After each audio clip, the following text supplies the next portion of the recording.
নমস্কার, অ্যাস্ট্রোলজার অপর্ণা দত্ত বলছি। রাশিফল সিরিজে আজকে আমার আলোচনার বিষয় হচ্ছে মকর রাশির জুন মাস কেমন যাবে। রাশির দ্বিতীয় রাহুর অবস্থান, রাহুর ট্রানজিট ঘটে গেছে মে মাসে। শনি তৃতীয়ভাবে, শুক্র চতুর্থভাবে, পঞ্চমভাবে রবি বুধ, ষষ্ঠভাবে বৃহস্পতি, সপ্তমভাবে চন্দ্র আর মঙ্গল মাসের শুরুতেই, অষ্টমে কেতু, নবম দশম একাদশ দ্বাদশ ঘর ফাঁকা, লগ্ন ফাঁকা। সুতরাং দ্বিতীয় অষ্টম রাহুকেতুর অ্যাক্সিসের মধ্যে একটা কালসর্প বলা হয়। তো চলে এসছে আপনাদের এই যে সময়টা, যেটা বলার সেটা হচ্ছে দ্বিতীয় রাহু খুব বাজে ট্রানজিট। সেকেন্ড আর 8 দ্বিতীয় অষ্টমে রাহুকেতুর অ্যাক্সিস ট্রানজিটে এটা কিন্তু খুব একটা ভালো নয়, ঠিক আছে। এবার দেখুন, ভালো নয় ইন দ্য সেন্স কী হিসেবে। প্রথম কথা, আপনার ফ্যামিলির হিসেবে, আপনার ফাইন্যান্সের হিসেবে, আপনার ইনহেরিটেন্স প্রপার্টির হিসেবে এবং আপনার স্পিরিচুয়াল থিঙ্কিংয়ের হিসেবে। কারণ অষ্টমস্থ কেতু আপনাকে স্পিরিচুয়ালিটির দিকে ঠেলে দেবে, বাট দ্বিতীয়স্থ রাহু আপনাকে মেটেরিয়ালিস্টিক জায়গার অ্যাট্রাকশনটা বাড়িয়ে দেবে। আপনি পড়ে যাবেন দোটানায়। তৃতীয়ভাবে বসে আছে শনি, তৃতীয়ভাবে বসে আপনার স্ট্রাগলের জায়গায় বসে রয়েছে, হ্যাঁ, সংঘর্ষের জায়গা। থার্ড হাউস কি? কারেজ, কনফিডেন্স, হ্যাঁ। তো সেখানে কিন্তু আপনার লগ্নের লর্ড বসে আছে। অলওয়েজ আপনার ব্রেনের ভেতরে এটা চলছে যে আমাকে কিছু একটা করতে হবে, আমাকে ভালো কিছু করতে হবে, আমাকে পরিবারের জন্য, আমাকে অর্থনৈতিক দিকটা করতে হবে। বাট যখনই আপনি ইনিশিয়েটিভ স্টেপ নিতে যাবেন, সেই মুহূর্তে রাহু আপনাকে কনফিউজ করিয়ে দেবে। কারণ সেকেন্ড হাউসে রাহু আপনার কথাবার্তার মধ্যে কিছু কনফিউজিং নেচার, যেটা আপনার অপোনেন্টরা কিন্তু খুব সহজে ধরে ফেলবে। এই জায়গাটা কিন্তু আপনি ভীষণভাবে সতর্ক থাকবেন। দেখুন, রাশিফলের যে ভিডিওগুলো আমার চলছে আপনারা প্রত্যেকটাই খেয়াল করে দেখবেন। আমার ভেতরে কিন্তু একটা সতর্কবার্তা। আমি আপনাদের কি করব? আমি আপনাদের কিন্তু অয়েলিং করব না। জ্যোতিষ আপনাকে কি দেয়? জ্যোতিষ আপনাকে গাইডলাইন দেয়। আপনার যে জায়গায় গাড্ডায় পড়ে যাওয়ার কথা, আপনি যে জায়গা থেকে দুঃখ, যন্ত্রণা, কষ্ট অনুভব করবেন, আমি অ্যাজ এ অ্যাস্ট্রোলজার আমি আপনাকে কি করব? আমি সেই জায়গাটা আপনাকে ধরিয়ে দেবো, সেই জায়গাটা আপনাকে বুঝিয়ে দেবো। আপনি কি করবেন? আপনি আপনার নিজের রাস্তায় সেই জায়গাগুলোকে অ্যাভয়েড করার চেষ্টা করবেন। এটাই জ্যোতিষের নিয়ম। ভালো কিছু তো নিশ্চয়ই আছে, ভালো কিছু আমরা বলিও এবং আপনারাও বুঝতে পারেন। কারণ ভালো কিছুটা এন্টায়ারলি নির্ভর করে দশা, অন্তর্দশা এবং ট্রানজিটের ওপর। যে প্ল্যানেটের মহাদশা, যে প্ল্যানেটের অন্তর্দশা, যে প্ল্যানেটের প্রত্যন্তর্দশা নিয়ে আপনি চলছেন, সেটা কিন্তু ম্যান্ডেটারি। তারপরে কিন্তু রাশিফল। সুতরাং সবসময় আমি প্রত্যেকটা ভিডিওতে বলি এই কারণে যে আপনি আমার প্রোগ্রাম দেখলেন, দেখে পর মুহূর্তে বললেন যে ম্যাডাম যেগুলো বলেছেন এগুলো তো মিলল নার জায়গাও কিন্তু 100% আছে। আমি 100%ই বলবো, কারণ আপনি যখন আপনার ন্যাটাল চার্ট নিয়ে আপনার রাশিফল দেখবেন, তখন শুধুমাত্র আপনি কিন্তু আপনার কথাটাই ভাববেন। কিন্তু আমি কি বলছি, আমি যেটা বলছি সেটা কিন্তু ওভারঅল থিঙ্কিং, ওভারঅল একটা কনসেপ্ট, জাস্ট একটা কনসেপ্ট। সুতরাং একটা জিনিস মাথায় রাখবেন, দ্বিতীয়ভাবে রাহু আপনাকে দিয়ে মিথ্য কথা বলাবে, আপনার কথার ভেতরে ইলিউশন সৃষ্টি হবে। এবং রাহুকে যদিও বা জুপিটার দেখছে, রাহুকে জুপিটার দেখা মিন্স সেয়াইর অ্যাটেনশন। মানে রাহুর ওপরে যখন, মানে নলেজের ওপরে যখন টেকনিক্যালিটি আসছে, ইলিউশন আসছে, তাহলে সেই নলেজটা কি? আর্টিফিশিয়াল ইন্টেলিজেন্সি। সুতরাং আপনার কথায়, আপনার বাক্যে, যেখানে রাহু বসে আছে জুপিটার দ্বারা অ্যাসপেক্টেড, একটা আর্টিফিশিয়াল ইন্টেলিজেন্সির প্রভাব কিন্তু থাকবে। এবং এই প্রভাবটা কাজে লাগিয়ে আপনি কিন্তু জুপিটারিয়ান কিছু জায়গা পেতে পারেন। বাট জুপিটার কিন্তু আপনার 12-এর লর্ড, এটা মাথায় রাখতে হবে। জুপিটারের ষষ্ঠে ট্রানজিট মোটেও ভালো না। ষষ্ঠ ভাব দিয়ে কিন্তু দেবগুরু বৃহস্পতি ট্রানজিট কিন্তু নেগেটিভিটি দেয়। সুতরাং একটা জিনিস মাথায় রাখবেন যে জুপিটার ষষ্ঠে বসে আপনার দশমকে অ্যাসপেক্ট করছে, আপনার দ্বিতীয় ভাবকে অ্যাসপেক্ট করছে, দ্যাট ইজ গুড। জুপিটার কিন্তু আপনার 12 হাউসকেও অ্যাসপেক্ট করছে। 12 হাউস হচ্ছে এক্সপেন্ডিচার। তাহলে বৃহস্পতি যখন নিজের ঘরকে দেখছে, that is 12th house, expenditure কিন্তু এক্সপ্যানশন হবে। বাট যেহেতু সে নিজের ঘরকে দেখছে, অন্য সবার মতো আপনার কিন্তু সেই জায়গাটা হবে না, কারণ আপনার দ্বাদশ ভাব পড়েছে জুপিটারিয়ান সাইনে।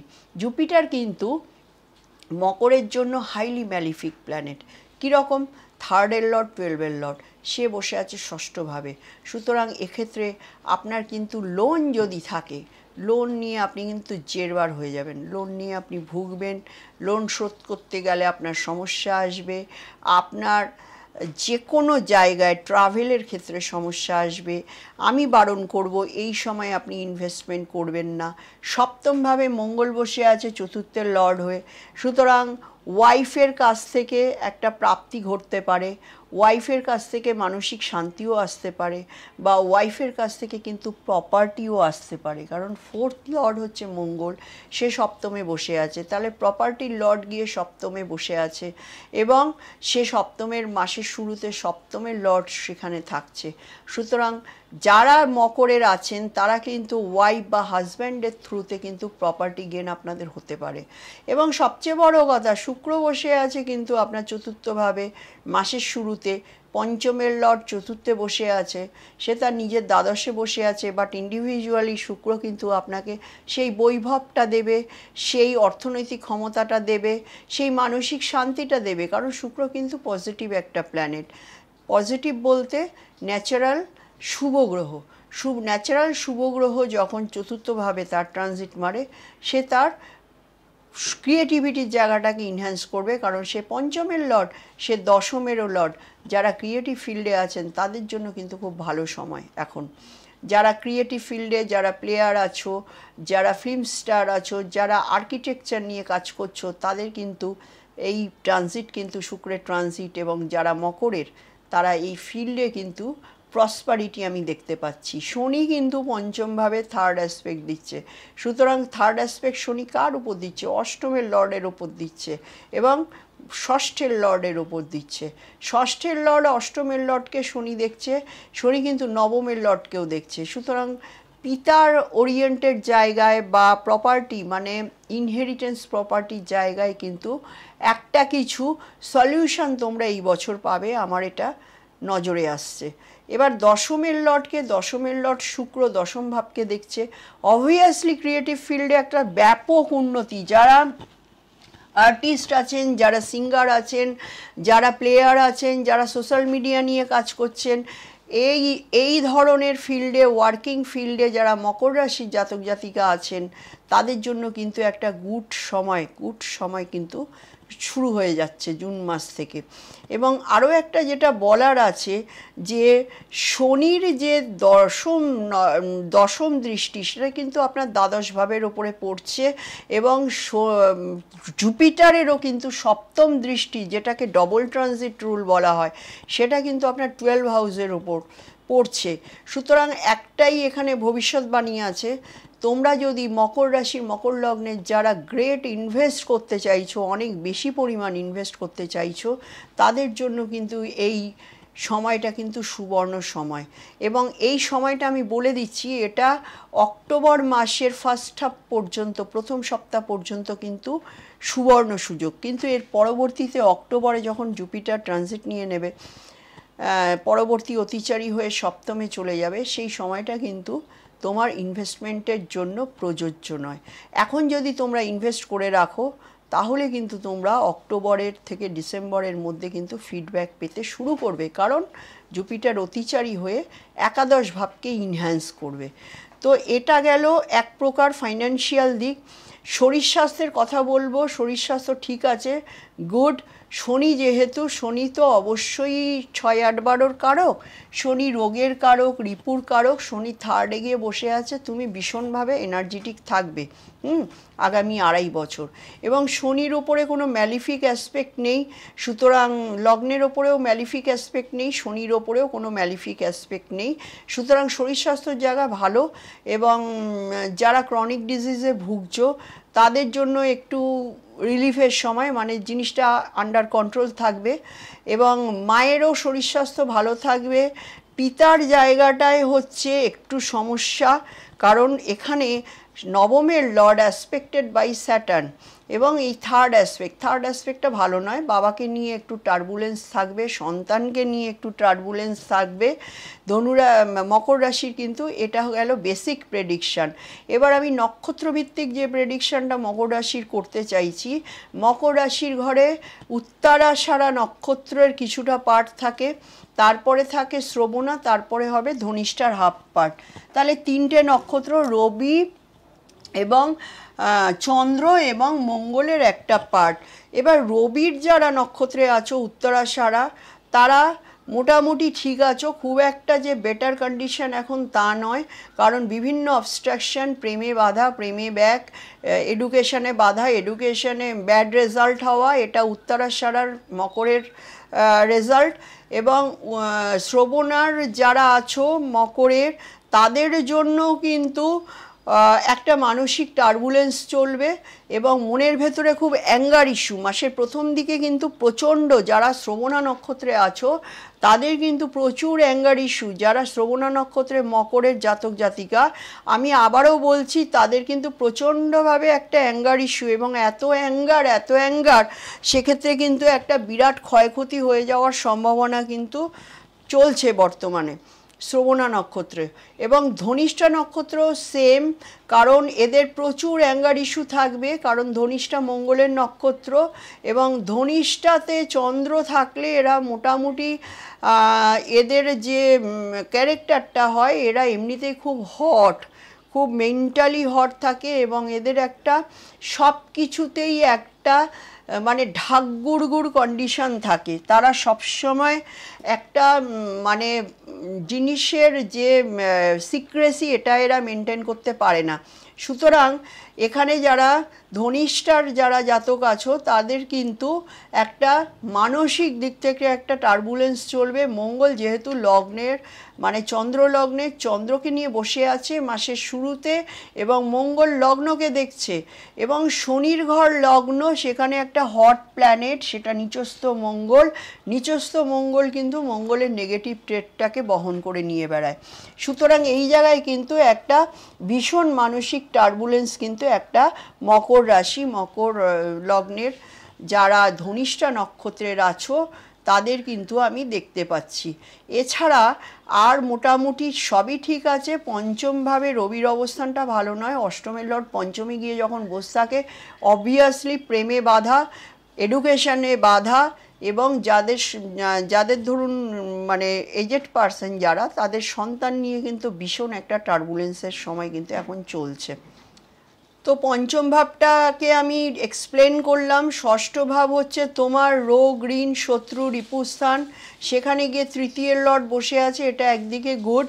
তৃতীয়ের লর্ড বসে আছে, এবং সে কোথায় দেখছে? 12 হাউসকে দেখছে, সে দশম ভাবকে, ষষ্ঠে বসে দশমকে দেখছে।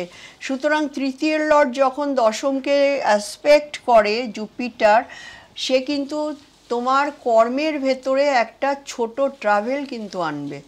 ছোট ট্রাভেল কিন্তু ওভারঅল দেখা যাচ্ছে। যারা সার্ভিস ফিল্ডে আছো তাদের কর্মের জন্য এই মাসের মধ্যেই কিন্তু তোমাদের বেরিয়ে যেতে হবে, ফার্স্ট হাফের মধ্যে।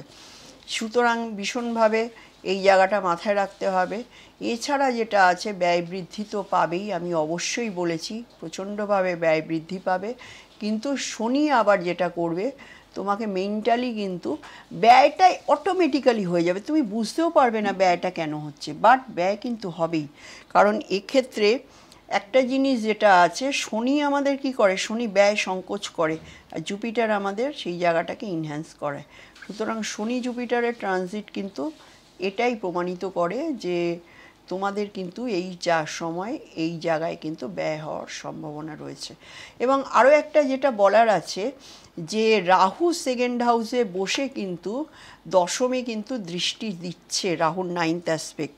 সুতরাং রাহু কি করবে? রাহু ইলিউশন সৃষ্টি করবে। বৃহস্পতি দেখছে দশম ভাবকে, এবং রাহুও দেখছে। সুতরাং তোমার কর্মের জায়গায় কিন্তু একটা দোদুল্যমান পরিস্থিতি, যেমন রাহু তোমাকে ইলিউশন দেবে, বৃহস্পতি তোমাকে সেই জায়গায় ইলিউশনটা বাড়িয়ে দেওয়ারও চেষ্টা করবে কখনো সখনো। সেটা নাক্ষত্রিক বিচারে গেলে তবেই আমরা আলাদাভাবে বলতে পারবো, কারণ বৃহস্পতিও কিন্তু এখানে 3টে নক্ষত্র অতিক্রম করবে, শনিও 3টে নক্ষত্র অতিক্রম করবে, সবাই 3টে করে নক্ষত্র অতিক্রম করবে। এক একটা নক্ষত্রে গিয়ে কিন্তু প্ল্যানেট তার দৃষ্টিভঙ্গি কার্যকারিতা কিন্তু বদলায়। এবং আমরা যারা এক একটা মানুষ যারা এই রাশির অন্তর্গত আছি, আমাদের প্ল্যানেটরা কোন নক্ষত্র দিয়ে ট্রাভেল করছে বা আমাদের ন্যাটাল চার্টে প্ল্যানেটরা কোন নক্ষত্রে জন্মকালীন সিচুয়েশানে আছে, তার উপরেও কিন্তু এই প্রেডিকশানটা অনেকটাই নির্ভর করে। সুতরাং প্রেডিকশানে যে গড়মিল চলে আসে, এটা কিন্তু আমাদের কোনো দোষ নয় বা শাস্ত্রেরও কোনো দোষ নয়, এটা হচ্ছে কারোরই দোষ নয়, এটা হচ্ছে ন্যাটাল চার্টের ভিত্তিতে আমাদের কিন্তু প্রেডিকশানে আপ ডাউনিং চলে আসে। সুতরাং এটা মাথায় রাখবে যে ষষ্ঠের লর্ড পঞ্চমে ঢুকে বসে আছে মানে কি, তোমার অ্যাগ্রেশন চলে যাচ্ছে তোমার সন্তানের ওপর, তোমার প্রেমের ওপর। ষষ্ঠ ভাবটা কি? ষষ্ঠ ভাব হচ্ছে আমাদের ঝগড়ালু নেচার, ষষ্ঠ ভাব থেকে আমাদের অ্যাগ্রেশন, আমাদের রিপু। সুতরাং এই জায়গাটায় কিন্তু আমি বলবো খুব ডিপ্লোম্যাটিক ওয়েতে মকরের যারা আছো, মকর কিন্তু শনির নেগেটিভ হাউস, হ্যাঁ, কারণ মূল ত্রিকোণ রাশির ঘর হচ্ছে কুম্ভ, আর মকর হচ্ছে কে? মকর হচ্ছে শনির জেনারেল হাউস, কর্মের হাউস। মকর রাশির লোকেরা, মকর লগ্নের লোকেরাও কিন্তু খুব কর্মঠ হয়, কারণ এরা জানে যে এদের প্রসপারিটি একমাত্র কর্মেই লুকিয়ে আছে। আর এদের বৈবাহিক জীবন সবসময় খারাপ হয়। কেন খারাপ হয়? কারণ চরম শত্রু কিন্তু এদের সপ্তমভাবে রয়েছে। মকর রাশিদের ক্ষেত্রে সপ্তমের লর্ড হচ্ছে চন্দ্র, শনির পরম শত্রু। আর কুম্ভর জন্য কিন্তু শনির আরেক পরম শত্রু রবি, সে হচ্ছে সপ্তমের লর্ড।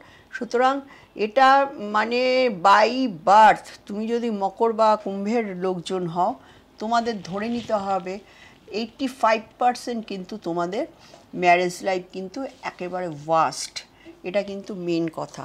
সুতরাং এক্ষেত্রে এই জায়গাটাকে কিন্তু বুঝে নিয়ে চলতে হবে। আমি আবারও বলবো যে এটা মাসিক রাশিফলের কথা নয়, এটা মানে হোল লাইফ জুড়ে কিন্তু এটা একটা ব্যাপার যে তোমার কিন্তু সপ্তম ভাব ওরিয়েন্টেড টার্বুলেন্স কিন্তু তোমার লাইফে থাকবে যারা মকরের লোকজন আছো। কারণ চন্দ্র মানে কি? চন্দ্র হচ্ছে অলওয়েজ ফার্স্ট মুভিং প্ল্যানেট। সুতরাং চন্দ্র যখন প্রত্যেকটা রাশির ঘর দিয়ে ঘুরবে সোয়া দুদিন করে, মেন্টাল আনস্টেবিলিটি কিন্তু ওই জন্যই আমাদের প্রত্যেকটা মানুষের মনে থাকে। সুতরাং তোমার সপ্তমের লর্ড যখন এইভাবে জোডিয়াক ঘুরবে তোমার সঙ্গে, তার রিলেশনের টার্বুলেন্সও কিন্তু সেই রাশির ঘর অনুযায়ী কিন্তু চেঞ্জিং হবে। সুতরাং আমি এখানে মকর কুম্ভের খুব একটা ফ্যামিলি লাইফ নিয়ে কিছু বলতে চাই না, কারণ তারা নিজেরাও জানেন যে খুব প্লিজেন্ট একটা সম্পর্ক কিন্তু এদের থাকে না, কারণ এটা বাই নেচার, এটা বাই ডেস্টিনি। কারণ তোমার ডেস্টিনি তোমাকে এই জায়গাটাই কিন্তু দেখাচ্ছে। অলওয়েজ কিন্তু একটা মানসিক চাপ, সম্পর্ক নিয়ে একটা সমস্যা, এবং সম্পর্কটা খানিকটা মানে ফিনিশড। তুমি যদি মানসিক দিক থেকে খুব দুর্বল থাকো এই রাশির লোকজন, তাহলে তোমার এক্ষেত্রে কিন্তু ম্যারেজ লাইফ তোমাকে ফিনিশ করে দিতে পিছপা হবে না।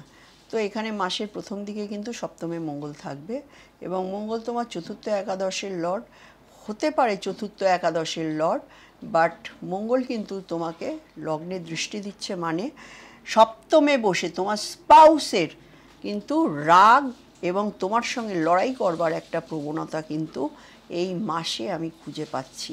সেই জায়গাটায় কিন্তু তোমাকে যেটা করতে হবে সেটাকে অ্যাভয়েড করে চলতে হবে, কারণ মঙ্গল এখানে নিচস্থ মঙ্গলের ভেতরে কিন্তু কোনো বিচার বুদ্ধি থাকে না, এবং শুধু রাগ থাকে, শুধু অভিমান থাকে, এবং তীব্র জ্বলন থাকে।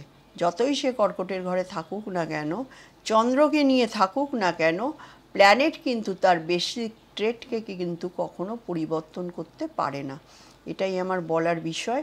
আর বৃহস্পতির ষষ্ঠে ট্রানজিট, এটা খুব একটা ভালো ট্রানজিট বলা হয় না, তবে হ্যাঁ আমি একটা কথাই বলতে পারি, অক্টোবর মাসে যখন জুপিটার অতিচারী হয়ে তোমার সপ্তমে আসবে, তোমার কিন্তু এই জায়গাটা খুব ডেভেলপ করবে। কীরকম ডেভেলপ করবে? 11th হাউস সাকসেসের জায়গা ডেভেলপমেন্ট করবে, আর 3rd হাউস মানে তোমার যে কোনো ইনিশিয়েশান কিন্তু তোমার জন্য খুব ফলপ্রসূ হবে। সুতরাং জুন মাসে এই জায়গাগুলোকে তোমার মাথায় রাখতে হবে। অষ্টমভাবে কেতু, কেতু অষ্টমভাবে থাকলে তোমার যেটা, কেতু কিন্তু মানে রবির ঘরে কেতু, সুতরাং কেতুকে এত ইগনোর করার কিছু হয়নি। যাদের এখানে মঙ্গল বসে আছে তাদের কিন্তু খুব সাবধান, একটা অ্যাক্সিডেন্টাল যোগ কিন্তু তৈরি হয়ে যাবে। যাদের ন্যাটাল মঙ্গল এখানে রয়েছে বা ন্যাটাল শনি এখানে রয়েছে, হ্যাঁ, বা ন্যাটাল অষ্টমের লর্ড মানে রবি এখানে রয়েছে, এটাও খারাপ। সুতরাং এই জায়গাটা তোমাদের বুঝে নিয়ে চলতে হবে। এই গেল তোমার জুন মাসে মকর রাশির রাশিফলের বিবৃতি।